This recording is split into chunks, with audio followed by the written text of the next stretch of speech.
Good afternoon. I'm Rachel Floor, Executive Director of the John F. Kennedy Library Foundation. It's wonderful to have you all join us today for our New Frontier Fridays conversation, Innovation in Unprecedented Times, How Tech Trailblazers Approach Today's Challenges. The New Frontier Network brings together individuals with no living memory of President Kennedy to advance his legacy and nonpartisan ideals of civic engagement and public service. Through this New Frontier Network conversation series, the JFK Library Foundation seeks to use President Kennedy's inspiring legacy to help us confront today's challenges. I want to recognize and thank our New Frontier Network Steering Committee, co-chaired by Sarah Stefani and Terrence Burke. I also want to thank our generous sponsors who make the New Frontier Network's initiatives possible: John Hancock, Boston Capital, and Blue Cross Blue Shield of Massachusetts. We are truly honored to count them among our partners. Today, we are so privileged to be joined by Sheel Tyle and Leyla Seka. I'm really excited for this conversation we have set up for all of you today. Sheel Tyle is wonderfully a member of the JFK Library Foundation's Board of Directors, and he is founder and CEO of Amplo, a global venture capital firm dedicated to supporting talented entrepreneurs and building companies that matter. Today, Amplo's breakthrough technology companies include Robinhood, Andela, Parsley Health, and One Concern. Sheel is a World Economic Forum global shaper and was on the Forbes 30 Under 30 list in 2013. In 2016, he was part of the US delegation with President Obama on his historic visit to Cuba. Sheel, we're so grateful for your leadership and support. Leyla Seka began her career as a Peace Corps volunteer in West Africa and is now a partner at Operator Collective, a venture capital fund designed to provide tech leaders from diverse backgrounds access to the venture ecosystem. Prior to joining Operator Collective, Leyla spent more than 11 years at Salesforce, where she led the Desk.com division, helped scale AppExchange and Salesforce Mobile, and pioneered the company's Equal Pay initiative. She is active in women and technology issues and was named Next Gen Innovator by Forbes. Both Sheel and Leyla have dedicated their careers to taking on big challenges and creating equitable, accessible opportunities in the technology and financial sector. We are so grateful to have both of you here today, and I'd now like to welcome Leyla to start the conversation. Thank you, Rachel. Nice to be here, everyone. I'm going to start with a question for Sheel. So Sheel, how do entrepreneurship and capitalism lead to transformational change and change that will last? Yeah, so first of all, thank you guys for having me. It's been a real privilege for me just being a part of the JFK Library through the board. I feel like, I was not alive when President Kennedy was president, and learning about all the impact that he had on essentially creating the entrepreneurship ecosystem that we have in this country, for me was something I had no idea. And just being a part of this has made me realize that, but for President Kennedy, many of the things that I now work on a daily basis may not actually exist. So to answer that question, I thought what might be helpful is telling you a little bit about my background. I'm the son of immigrants. My parents came to this country with not very much. I guess in a classic immigrant fashion, they came here from India to pursue their American dream, and through hard work and perseverance, I think they achieved that American dream. When I was born here, as was my younger brother, here in the U.S., and my parents raised us to understand that we had been given a lot more than they ever had, and we could either use that for our own personal gain, or we could use that to give folks like them a shot. And one thing I learned through my journey, then going to college, is one of the best ways to create that social change is through entrepreneurship, if done correctly. Capitalism doesn't solve all problems. In fact, there are many drawbacks, but it is a really good way of creating social change when done correctly. And there was a company that I studied called Celtel. Celtel brought the mobile phone to Africa, completely transformed how people lived. Pre-Celtel, a woman having a kid in, say, Lagos, Nigeria, had to yell for help. Post-Celtel, she could pick up the phone and call. And that simple innovation transformed a continent. It created jobs. It transformed how people lived. And it was the beginning of a long wave of innovation. And so that's what I wanted to do. I wanted to help build companies that were completely transformational, much similar to sort of how President Kennedy wanted to tell this nation that some of the ways for us to propel our generation as well as future generations is through innovation, science, and technology. So now, Leyla, I have a question for you, which is, you yourself are quite the trailblazer in tech and venture capital, but a lot of it started with an experience that I know President Kennedy had a big part in, which was the Peace Corps. I'd love if you could talk a little bit about your Peace Corps experience and how it's led you to where you are. Sure. And I'll do what you did too. I'll back it up a bit and sort of explain who I am. So I too am the child of immigrants. My situation was even more complicated because my parents weren't from the same country. So my father is Austrian and my mother is Turkish. And if you know anything about history, those two countries have an interesting one, right? So they met in Berkeley and I was raised here. And all my life, similar to you, I was told how lucky I was to be born in the United States.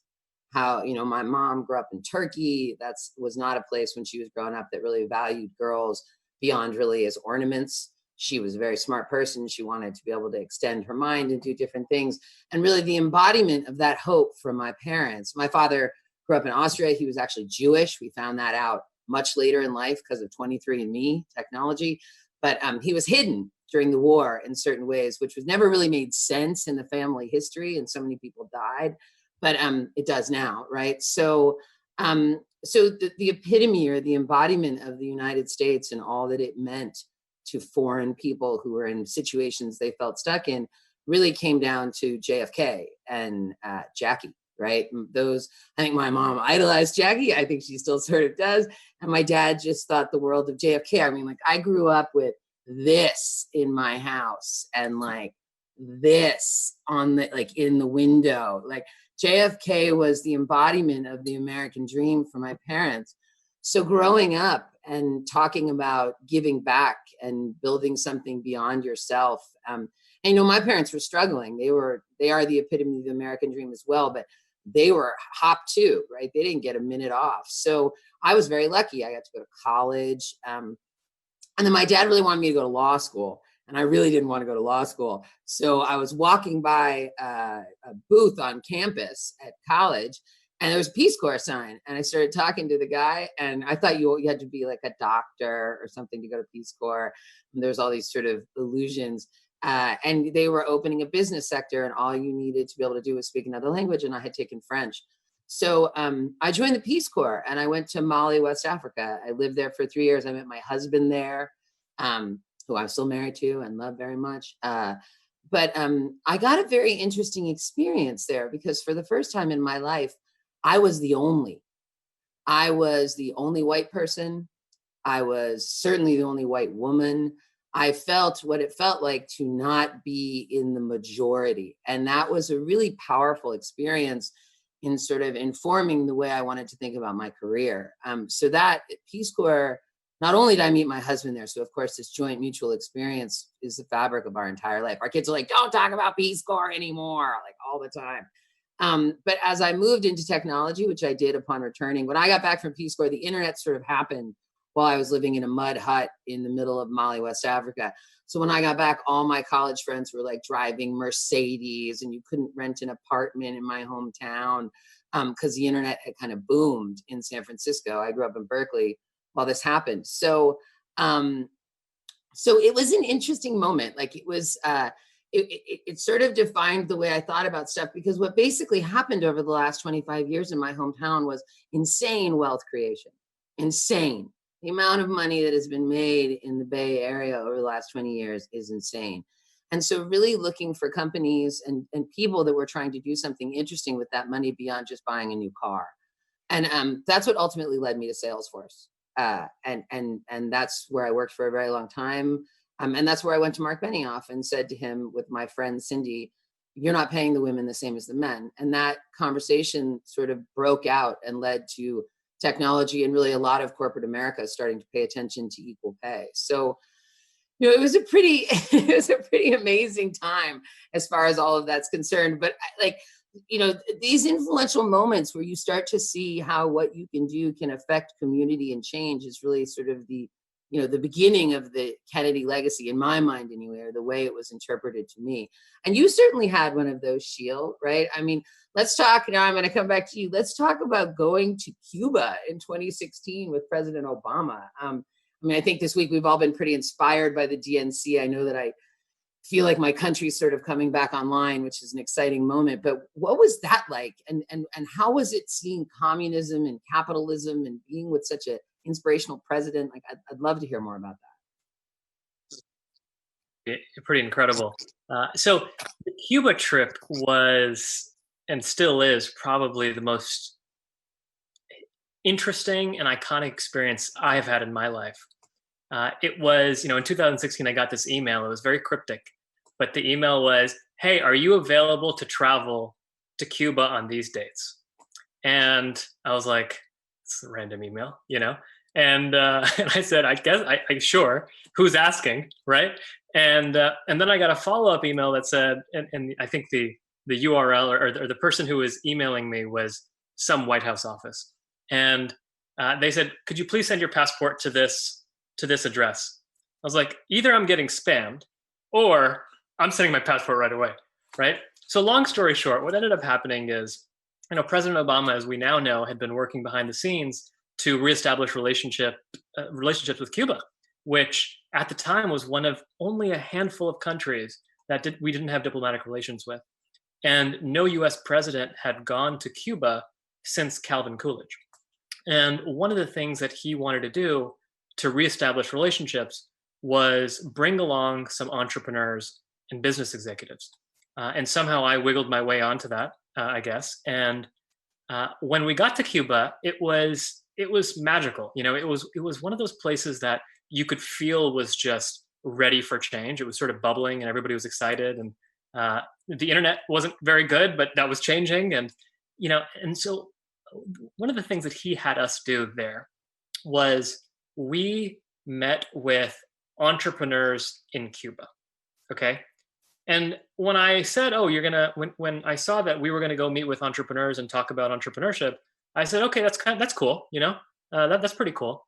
When I got there, I realized how unorthodox that was. These were entrepreneurs in a communist society. In other words, they were breaking the law, right? And so we were meeting with people who were breaking the law because they were doing something that they shouldn't have been doing. At the time, this concept of cuento propistas was just coming up, which were basically entrepreneurs who could, in their own homes, for example, create restaurants or allow people to stay in the equivalent of sort of Airbnb that we have here. But anything else was illegal. And only in retrospect did I realize how crazy it was for the Cuban government, and frankly, how forward-thinking it was to allow a bunch of Americans to show up and preach about capitalism in a communist country. It would be the equivalent of the Castro brothers sending a bunch of communist folks to America to talk to our business executives and talk about how great communism is, right? And so, it was a historic trip. There was a baseball game, which was the first time I think a bunch of Cuban baseball players that had defected to America. It was the first time that they had been able to come back, and I think a lot of great progress was made. I know the Treasury Department had to lift a bunch of rules for us, so that way it wasn't illegal for us to be spending American dollars on the island. But it was a very cool experience. I know the president made a lot of great progress. Unfortunately, a lot of that great progress has been rolled back under this current administration. But you could sense that the young people especially were just yearning for change, wanting to become part of the globalized economy, were very entrepreneurial and innovative in their own mind. And it's frankly something I think a President Kennedy would have looked back on and been like, this is pretty cool, At the end of the day, we are far more similar than we are different, and that's what I learned when I went to Cuba. That's amazing. And Cuba specifically, given Kennedy's sort of history with Cuba and all that happened there. That's some real progress. It is a dark moment in politics right now, but I do believe light is coming. And so, but yeah, That's amazing, Sheel. That's quite a story. It was cool. I mean, it was a lot of fun, and there was only one place where the Wi-Fi actually worked. It was this one hotel lobby, and all of us had to go to that hotel lobby to actually check our email if we wanted to. But when we were there on the island, none of us really felt compelled to do any of that. It was sort of history in the making, right? Yeah, totally. Do you keep in touch with anyone from Cuba still? Oh yeah, or is it? yeah. I mean, some of my investors are now some of the business executives that were part of that trip. I mean, it was an amazing group of people. It was, the Marriott CEO, the Airbnb CEO, the Stripe CEO. It was an amazing group of CEOs and innovators, and it was one of the best parts. Me being able to build relationships with many of these folks who I admire and view as mentors. Totally. Who won the baseball game? The American Cubans or the Cuban Cubans? I don't actually. Well, I think it was a Cuban team playing against. Maybe it was the Tampa Bay Rays or something. I don't remember. It was fun. It was a Cuban team versus an American team. Gotcha. I don't remember what actually happened with the game because nobody cared. We were just glad to be there and glad that history was being made. Totally. That's So awesome. I have a question for you. Operator Collective is. I know one of the things you're really passionate about is scaling and advancing investor diversity. There was a time when somebody who looked like me wasn't even common in the venture world. Now it is getting more common, but that's actually the extent, frankly, in my opinion, of unfortunately the diversity in the investor world. I'd love to learn a little bit more about what Operator Collective is and how it scales and advances investor diversity. Sure. So Operator Collective, my partner, Malin Yen, who's also first generation, is showing all the immigrants, to everyone. We're all working hard here. She started the fund. So the fund is an enterprise SaaS investment fund. So we invest in companies that build software for other companies, right? And when she started the fund, I was still working at Salesforce. I was an LP in the fund. LP means you're a limited partner. So you give some money to the person and then they invest on your behalf. Malin had started, and I'd known Malin for a long time. She'd done a lot of amazing things. And so she started the fund, and the idea behind the fund was a couple fold. One was operators were being left out of all venture interactions. So basically what happens in venture capital is a white venture capitalist male finds a white founder that started building something. And then this white guy gives this white guy money. And then they get all their other white guys and everyone makes a whole bunch of money. It's basically what happens. I'm being simplistic, right? But there's a lot of that does actually happen. So the idea behind Operator Collective was if we could change who is investing, we could change the kind of companies we were building. And we could build companies that were more diverse, that looked like more the communities we live in, companies we'd want our children to work at. And we also wanted to get the operators into the investment cycle. So I worked at Salesforce for a long time. I was an operating executive. I ran $1 billion business there. I did a whole bunch of stuff. But only in the last 5 years did I start investing my money. Before that, I was just saving it. My parents taught me that women tend to save, that hold on to their, try to work. So, and then eventually I started investing, and I invested in Robinhood with some friends inside of a fund, which we'll get to. That's sort of your story.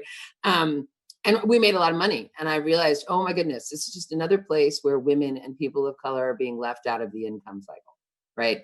And I just couldn't. That's a lot of things make me angry, but nothing makes me more mad than when we aren't paid fairly. And that's women and people of color and all of us. That just makes me crazy, right? So Malin had started the fund, and we worked together, and we built a very different kind of fund. Normally a venture fund has like 20 limited partners that give money, and then the venture capitalists go invest the money. Our venture fund has 130 limited partners. 90% of them are women, 40% of them are people of color, 20% of them are immigrants. All of them have been operating executives, which means they've run divisions or founded companies or done something fabulous. And here's the real kicker, and what makes this interesting is right before we launched the fund, which we launched at the beginning of last year, I queried all of our limited partners, our LPs, and said, how many of you have ever invested before? And over 75% of them came back to me and said, I've never invested before. And then the next question was, why? And the answer was, no one ever asked me. So this was very similar to how I felt with equal pay, right? When I did equal pay at Salesforce, there were a lot of things that led up to it, but one of it was giving bonuses out. I had a team of 4 people, 2 men, 2 women. They all worked hard. I got them a lot of money, more than they'd ever gotten. And it was time to give out bonuses. You do performance review. I had the first 2 meetings with the first 2 women. They were both like, wonderful, wonderful. I love it. And then I met with the first man and he said, I want more. And then I met with a second man and he said, I want more. And I was like, wait a second. I have never said I wanted more. I have always said, thank you. I never even knew you could say you want more when you're working at a company. So, we were taught not to ask for the same things that some of the men were. So we have to reteach ourselves. So Operator Collective is an amazing group of people. I feel very lucky to run it and be part of it. And we've been sort of trying to get more different types of people investing into venture and in software.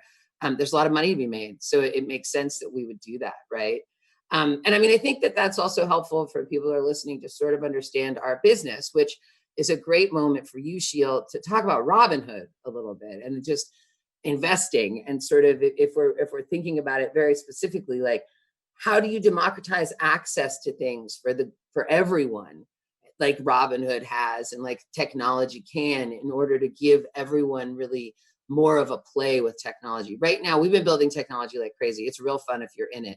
But if you're not in it, like my mom or other people, it's real confusing sometimes. And it's not clear how you help, right? Or how you engage with technology to make society better, which I think JFK would certainly have wanted us to keep top of mind as we were funding companies and building companies. So maybe you can tell us a little bit about Robinhood and sort of what happened there and how you thought about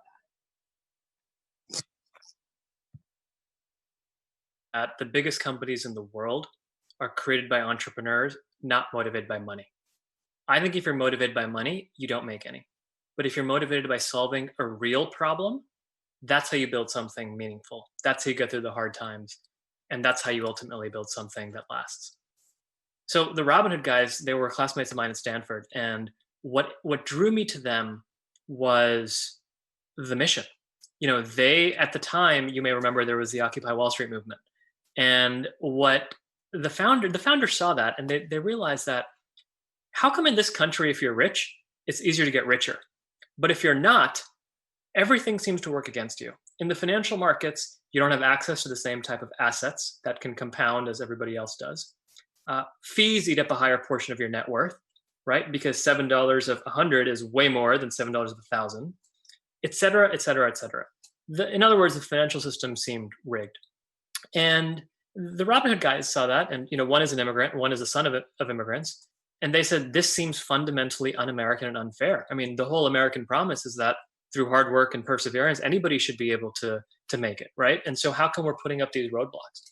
And that was how Robinhood was born. And they said they studied different industries within the financial markets, and they realized that one of the industries that was the most rigged was the brokerage world. And the interesting thing about the brokerage world was, at the time, you had all of these brokerages charging commissions. And these commissions may not seem like very much, $7.95, $9.95, whatever the number was, but they add up and they compound.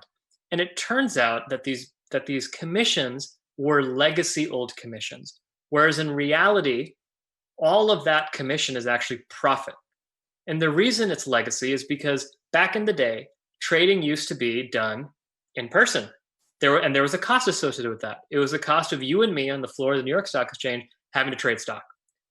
But then when trading moved online, everybody was used to paying the commission, even though the cost went to zero. Actually, now the cost is net negative. And all of the brokerages just kept the fees because everybody was used to it. It was sort of a cartel-like system that emerged. And Robinhood tackled this. They went after it. And, it took a whole, I think, 5 years. But last year, everybody finally, all the competitors finally dropped their commissions down to zero. And I'm very proud of that because, it shows that sometimes a little guy or a couple little guys and, the underdogs in this case can truly disrupt industry by making it more fair and equitable for the average American.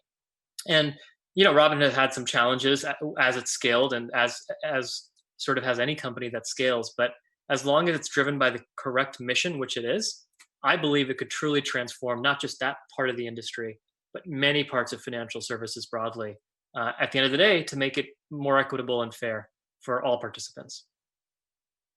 Which is so critical, right? I mean, that's the best of technology right there. When we take it and we use it to make things more fair, to replace old systems that punish those folks that are working the hardest, right, in certain instances to make ends meet. I mean, I remember with equal pay, initially it started very much from me, right? I wanted a raise and I wasn't getting it. Just to be honest, that's how it started, right? And then I started paying attention to this. But when you think about people and the way people are working now, it's like minimum wage, for example, is just another area. At a certain point, I started fighting for myself, and then I started fighting for Salesforce. And then I stopped fighting for, I mean, in my mind, I started fighting for like the single mom who's working 2 jobs and trying to keep food on table. Like America got too out of whack in the last 20 years. The differences are too big. We need to all like work together. And I think now more than ever, that becomes true. So technology becomes an interesting thing for us to use, like Robinhood did, right? Oh. I mean, that's wild. So one of the things I want to talk to you about is just how do we create more companies generally that reflect today's society and address the equity challenges that we're seeing so pervasive, especially over the last few months on the streets of every major city? You know what? I think that's a big question, but I'll say it this way. We have to be intentional. JFK was very intentional when he ran this country. He was very intentional about the way he thought about relations with other countries, very intentional as he lost family, like, because they all sort of grappled with these things.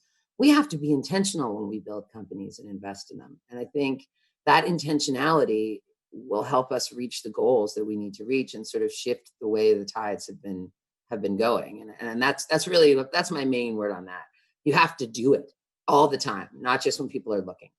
You have to be very intentional about creating the kind of environment and society that inside of a company that exists inside of our country. But I actually get to bring Rachel back on pretty soon, which is sort of exciting. So hopefully she'll join us too, so we can ask some more questions. There she is. Hi, Rachel. Hi, guys. Thank you so much. I was just fascinated by what you guys are talking about and could listen to you forever. So I'm sorry that we're sort of on the tail end of this discussion, but we do have some questions for both of you from the audience. What's been one thing that's just been really wonderful about these discussions is that people have tuned in from all over the world. So when we started, we sort of imagined a more local audience, but we have seen interest from people, including a faculty member at the University of Liberal Arts in Bangladesh.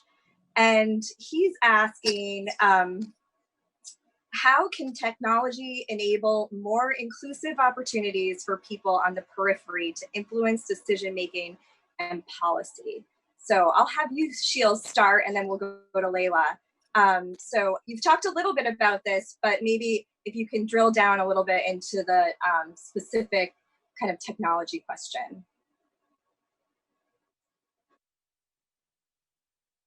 Glad that folks are tuning in from all over the world. I think that actually shows how interconnected the world is today. And anyway, so that's awesome. You know, as it relates to technology at the periphery impacting policy, well, one of the things that I have found is technology starts at the periphery. I mean, if you think about it, all technology starts as fringe technology. It's usually dismissed. I mean, Robinhood, as we talked about, was sort of dismissed by all the legacy brokers as too small, nobody cares, the users are millennials, who cares, right? Everything is like that. Almost every technology starts with a small subset of users in a local geography, and then it starts to catch on. And often what happens, at least in my experience, is once something catches on, it shapes and impacts policy. And there is often a tension there, right? Because sometimes the technology will be further in advance of what the policy is. And other times the policy will be further in advance than where the technology is, and the technology has to adapt.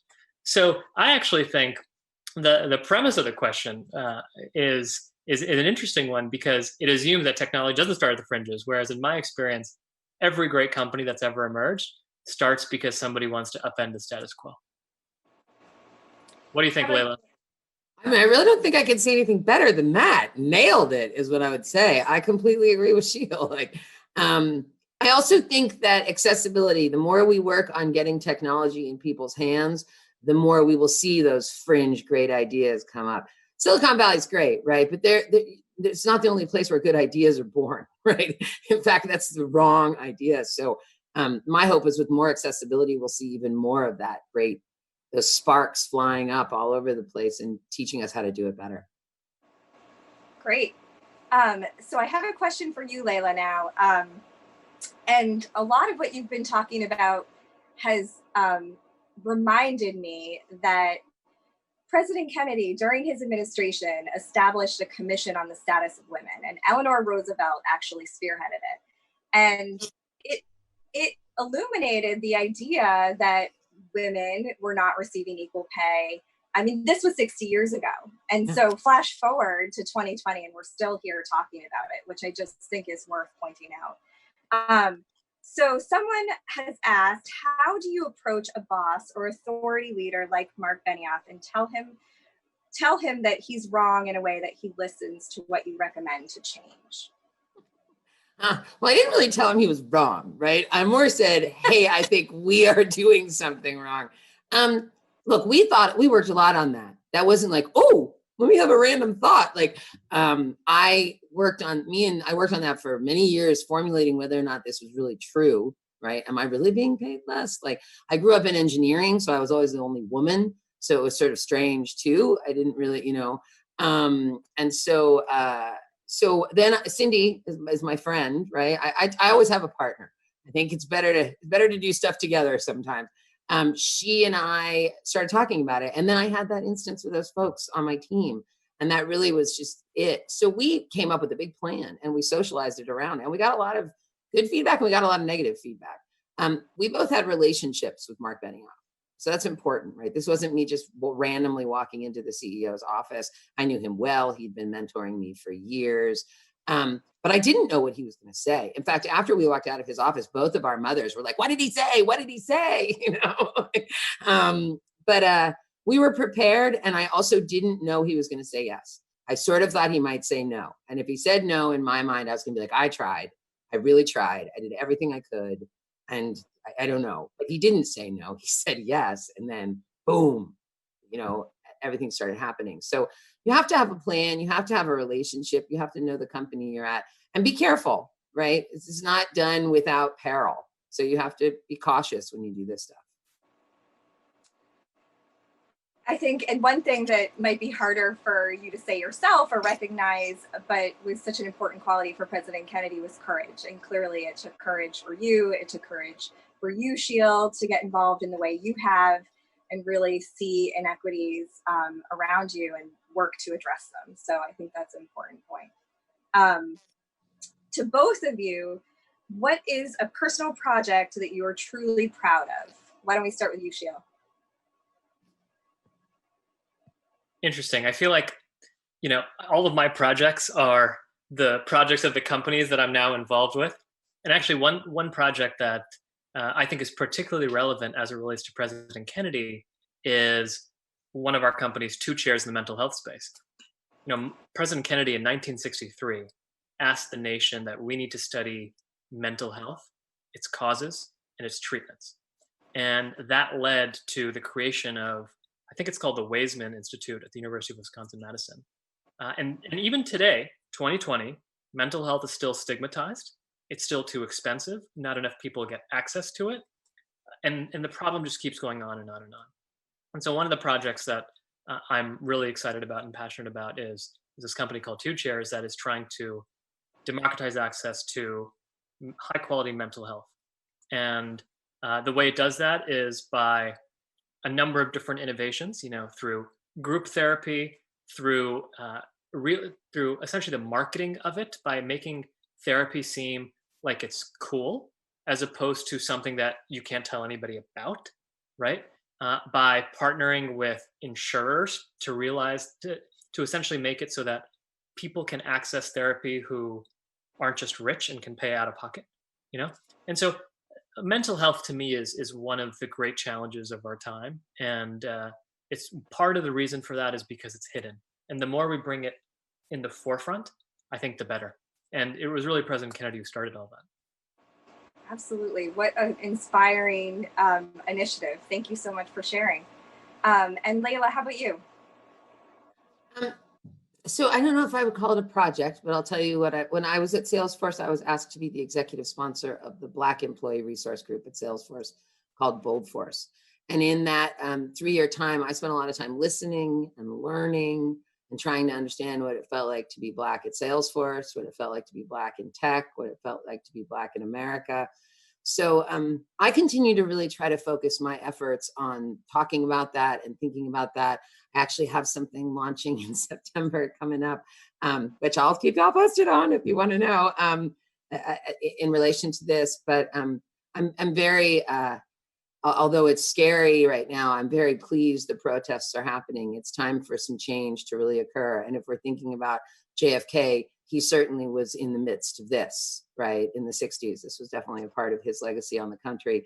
And now I feel like it's very much our responsibility to stand up and sort of make good on the promises and the hopes that were put out there. So a lot of my energy is going there right now. That's very timely for today, but also clearly something that you've been thinking about. You both have been thinking about for a long time.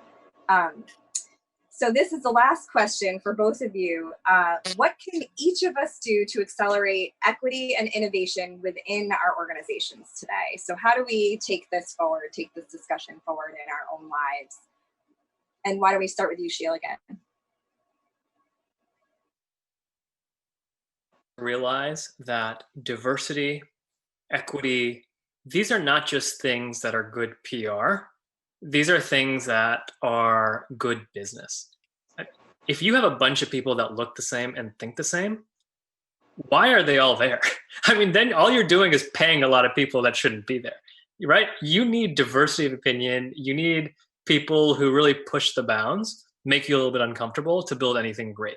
So I would just, I guess the short version of this is make sure you realize that when you are creating equity and spurring diversity in your organization, you're doing it because you realize it's a really good business decision at the end of the day.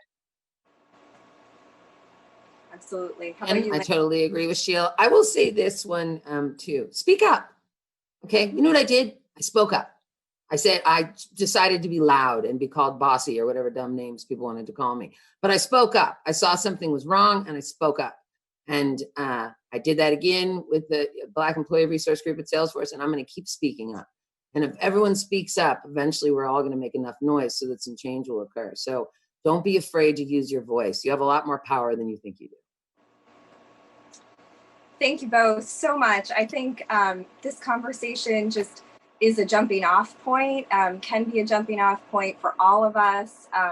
It's such an inspiring way to go into the weekend in a time that can feel, I think, really challenging for everyone, but to have the opportunity to talk to both of you and hear how you're addressing the challenges of our day and how you've had successes in addressing some really important issues. I know for me is incredibly inspiring. So I hope for everyone who's watching at home that you feel equally connected and inspired to go off into your own life to apply what we've talked about today to some of the challenges that you face and also the challenges that our country and our neighbors and communities face to achieve equality and justice for all in the promise that we have given ourselves in this country and everyone who lives in it. So thank you both for joining today and illustrating the power of collaborative leadership to create business growth, build resistance, and become stronger after challenges. And for all of you watching, thank you too. We invite you to share your thoughts and feedback at nfn@jfklfoundation.org. We love sharing these New Frontier Fridays with you. And all of us at the JFK Library Foundation continue to hold you and your loved ones in our thoughts as we face real problems and real, obviously, complications with this health crisis. And we look forward to the day that we can be together at the library. And until then, thank you so much. Take care.